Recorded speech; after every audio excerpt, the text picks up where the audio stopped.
Today we speak with Dallin, a young man from Idaho who was a key volunteer for Students for Kennedy during the presidential campaign. He tells us his story about how chronic disease and aspirations for his family led him to Kennedy and then ultimately to Donald Trump. Dallin is a young man who loves his country and hopes for a brighter future for America.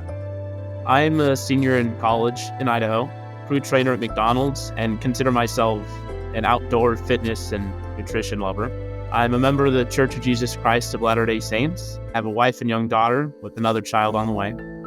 I grew up in a strong Republican household, though because of my circle of friends in high school, I developed appreciation and understanding of the Democratic Party. And when I turned 18, I desperately wanted to get involved in politics, but I felt really disillusioned with the two-party system. I haven't ever been a fan of Donald Trump's because I felt he was divisive and not careful with what he said. When Kennedy was running for president, I loved that he was trying to bring people together.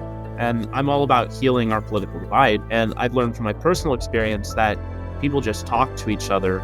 They can realize that they actually have the same goals, though we may not agree on how we get there. I was also drawn to Kennedy because he often speaks about healing from chronic disease. I myself have asthma and ADHD, and my wife has had chronic disease since childhood that included scoliosis, hypermobility, and has made us make frequent trips to the hospital for hives and high blood pressure drops. Doctors didn't really listen to her or explore her symptoms. They just told her, here's some medication. When my daughter was born, my wife wasn't given fully informed consent from the doctors to give my daughter a vaccine. I had gone home to get my stuff, and my wife was still out of it when they asked her. She had just given birth, and neither of us got a chance to ask any questions about the risks and side effects.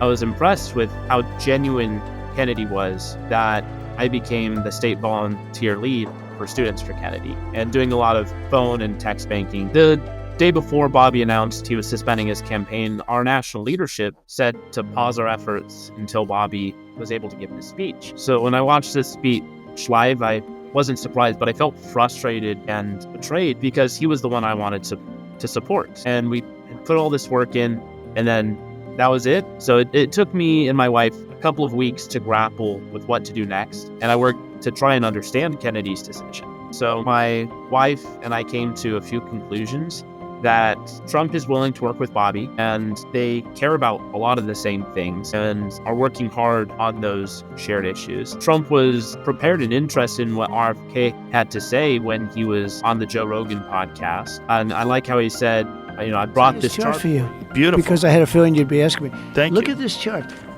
These are healthier countries. Look where the United States is. I'm going to send this to RFK Jr. RFK is going to be very, I think he's a great guy. I love the fact that you guys teamed up. Yeah. And are you completely committed to have him a part of your administration? Oh, I am. I'm planning on voting for Trump, and I feel a lot more confident in it. And I see that Bobby's going to be able to still make a difference when he gets into the administration. And the things that I fought for aren't over. We just had to take a different direction.